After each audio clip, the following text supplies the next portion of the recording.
Hello, what's going on YouTube? This is J Money here, and I'm bringing you guys a video on something new. I just want to really explain really quickly. Now, as we all know, the ban list has been in effect for about a week now. It's been a week, and you know, we've gotten a different meta and all that, and we can all agree that the ban list was a great ban list in general. It's good for meta, especially because it got to shake up the meta just a tad bit. You know, the top decks got a tad bit weaker with the exception of Trickstars, but Trickstars was already a deck that struggled against Rogue matchups from the get-go. But speaking of Rogue, this is the topic of discussion for today, and all that good stuff. So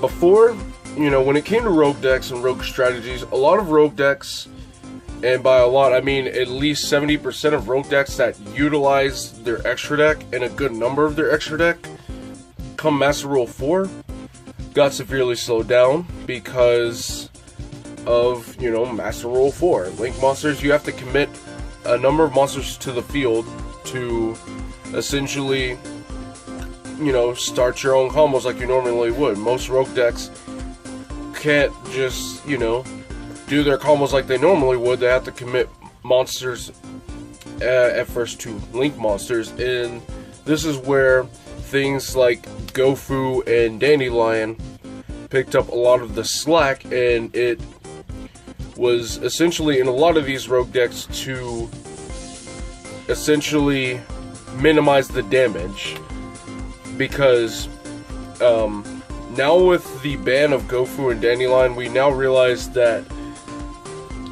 we are really spending a ton of resources to make these Link monsters. And a lot of tier 1 decks, again, they don't go in the extra deck all that much. You know, you got Pendulums for Electromite, and Trickstars can wait a turn to resolve Scapegoat and whatnot. But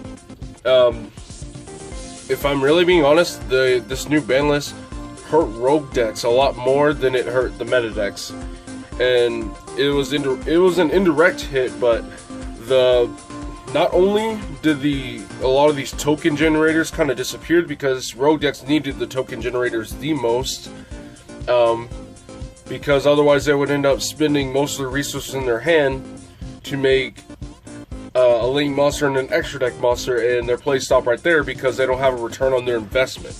You know, they don't have anything to soften the blow and have the resources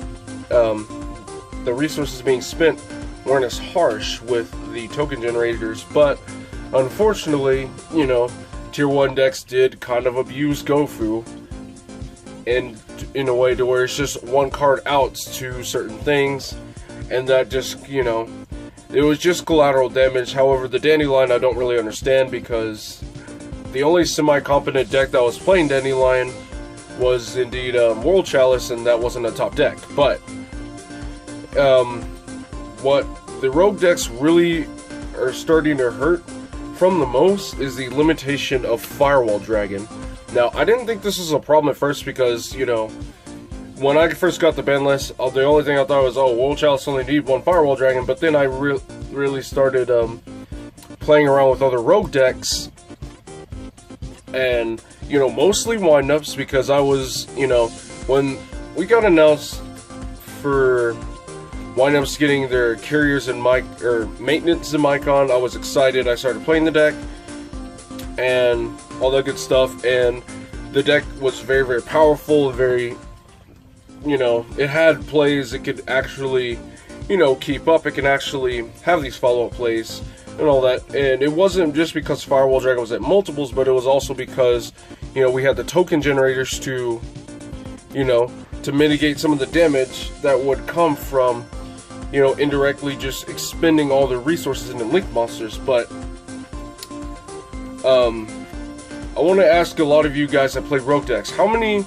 of you end up in a situation like this, where you would have a Firewall Dragon, a Link monster up at the top, and let's say, like, just any monster on the board, and about one card in hand?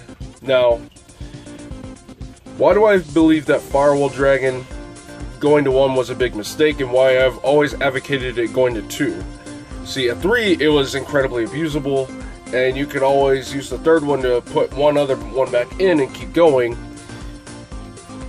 But here's the big problem with 1 Firewall Dragon. Again, this is not meta, this is, you know, strictly talking about rogue decks, because rogue decks are the decks that suffer the most from the limitation of Firewall Dragon. Firewall Dragon, the first Firewall Dragon, is essentially there to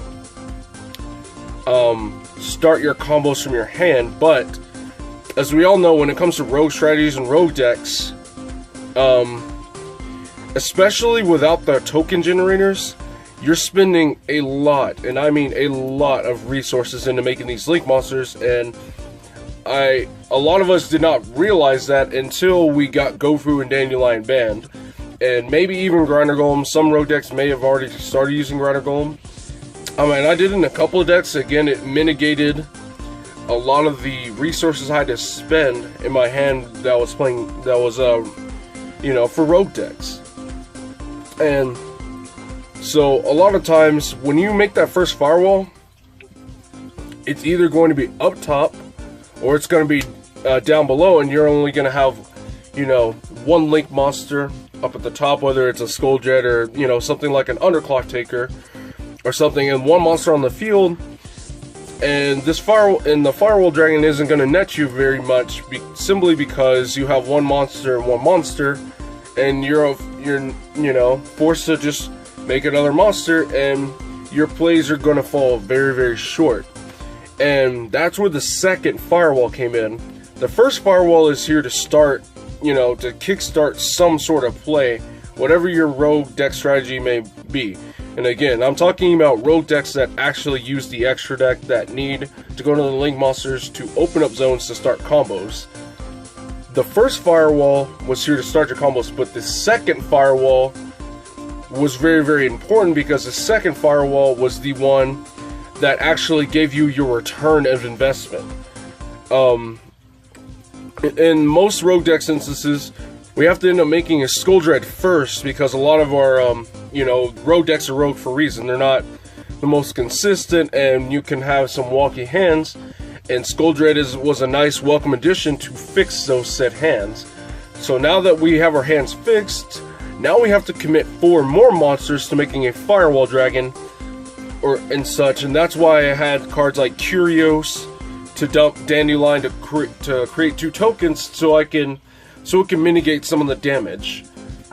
And that is also why any deck that's playing a Predaplan engine, you know, I always recommended, instead of making Mrs. Radiant, playing Isolde and playing a, you know, a bamboo package, simply because you're just spending so many resources. You're spending way too many resources to make these link monsters, and the cards in your hand are getting incredibly low, and the link monsters themselves aren't really doing much if you don't have a sizable enough hand. I don't mean you just need to have 6 cards in hand, but, you know, at least have 3 cards in hand. But when you are playing rogue decks and you have to, even if you don't need to fix your hand, just spending the initial resources from the monsters you have in your hand to make, like, any link up here, if you want to have a multiple co-link Firewall Dragon, that is entirely a lot of resources that you're spending. But it was a tad bit easier when you had, you know, these token generators. At the very least, I truly believed if you were going to limit Firewall Dragon, you should have kept the token generators, you know, as such. Or if you were going to ban the token generators, at least keep Firewall Dragon at multiple copies. And then again, it was abusable at 3, but at 1, you know, rogue decks don't really have much of a strategy. They can't even start their strategy until they get the second firewall to get the resources back, so they can actually start their plays, because then they now have enough zones to actually play. That's what the second Firewall Dragon was for. But you initially spent those combo pieces as resources to make your Firewall Dragon in the first place. And your first Firewall Dragon was generally going to be at the top to start your combo. And once you made your second one, you were good to go. You had a multiple co-link, and then you can get those resources back, and then you can actually start your combo. See, that's what most rogue decks there's a part 1 and a part 2. Part 1, establish a firewall. Part 2, get those resources back, then start your combo. And that's what the second Firewall Dragon was for. It served as getting those combo pieces back to play your combo. Again, we never needed the third one, but most rogue decks, like Madolches, Windups, maybe even Injectors, maybe. I mean, that is if you're playing the Metal Foes build. Constellars, you know, not Teller. You don't necessarily need that much for Tellarites, but you know, like most other rogue decks, they actually really needed that second firewall to recoup the resources to start to play. And without the second Firewall Dragon, you end up with situations like this most of the time, to where your plays fall short and you can't really make a play and all that good stuff. And that is why I believe that, you know, limiting Firewall Dragon right now at the moment was a mistake. And now again, Firewall Dragon and multiples, I can agree, might be pretty stupid when we get, you know, Aromage, Seraphie Jasmine, you know, the Plant Link Monster, Needle Fiber, Summon Sorceress. When we get all those cards, sure, I advocate that Firewall might need to go down to, you know, might go down to 1. But, you know, when we are in the TCG, we don't have those cards. We don't have Security Dragon to abuse Grinder Golem, which is why I don't understand Grinder Golem getting hit either, because we didn't have Security Dragon to abuse them. We were just getting to the point where we can actually use Grinder Golem, you know, to make curios. You know, unless you're playing Dandelion in your deck, you weren't making a Firewall Dragon. And even if you did, and you make a Link Kuriboh, you still need to have another way to special summon a monster to even trigger Firewall's effect in the first place, because your normal summon has been forfeited because you triggered Grinder Golem. But point is, like, without the second Firewall, all of our resources have been spent just to make the first one, and we don't have enough resources to have a second co-link, especially without those token generators. Without those token generators, we can't make another link, so we can't recoup resources, so we have 3 cards in hand to start a combo, and that's where we fall short. And I understand we got cards like, you know, Monster Reborn, Soul Charge, and all that stuff, but Monster Reborn is only one monster. The reason why Gofu and Dandelion were so valuable is because they gave you multiple monsters, sometimes without committing your normal summon, but oftentimes it was there to, you know, again, Monster Reborn is a fantastic card and it's generic, but, you know, it will never replace cards like Dandelion and Gofu because they gave you multiple monsters. They gave you multiple monsters at a time, to where it softened the damage of having to spend all of your main deck monster resources to make, you know, Skull Dread to fix hands and Firewall Dragons to essentially get resources back and start plays. With the introduction of Link monsters, a lot of us were pretty pissed off. You know, a lot of us were pretty pissed that, you know, a lot of the rogue decks, a lot of our decks that we love to play, couldn't really play much because we're already having to expend resources into making Link monsters, let alone start our own plays. And then when we got, you know, the introduction of Firewall Dragon, a lot of us rejoiced because Firewall Dragon was the key to a lot of our rogue decks' success, whether it be just for casual play or whatnot. Firewall Dragon was a way to say, hey, you guys are spending a lot of resources on me, I'm gonna pay you guys back. I'm gonna pay you back for your initial investment. But without that second firewall, we don't get that return of investment and we're stuck. And so what's left for rogue decks, I don't know.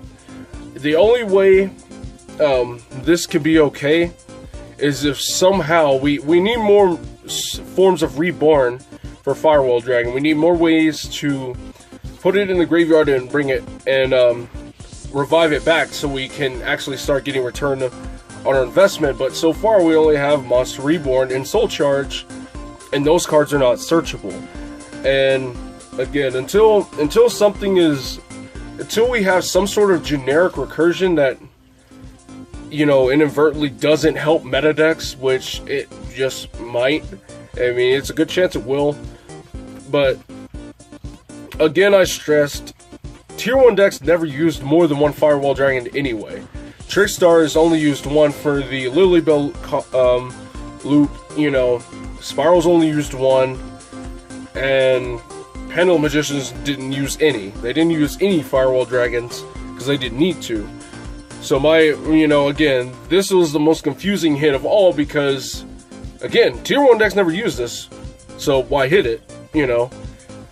Only hit things that affect meta, right? But, and I know a lot of people who are salty about Firewall loops and all that good stuff, but, you guys also got to keep in mind that decks that were performing Firewall loops and all that stuff, and these degenerate Firewall combos were all rogue-based strategies and rogue-based decks, and we're not seen anywhere in top cuts of, YCSs and regionals. So, when it comes to the ban list, that seems to be the only thing Konami really cares about when it comes to addressing cards. When it comes to addressing cards, they only address things that affect the meta.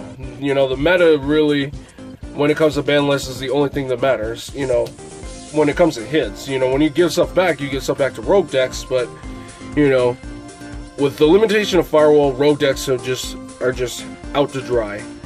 And, even another committed wind-up player who has a very, very small channel, he dedicated a lot of time to these wind-up plays and a lot of these, like, really good combos, and they all needed 2 Firewalls. I mean, he even said, you really only need 2. Like, 3 is not necessary, but you have to have 2. You have to have the second one to get your resources back. But without the second one, we are stuck without getting those resources, because then we're stuck getting a Firewall single bounce, and it's still not enough to start a play because you have 2 cards in hand and one of your combo pieces you had to use for a Lake Monster. And so that should be it for this discussion.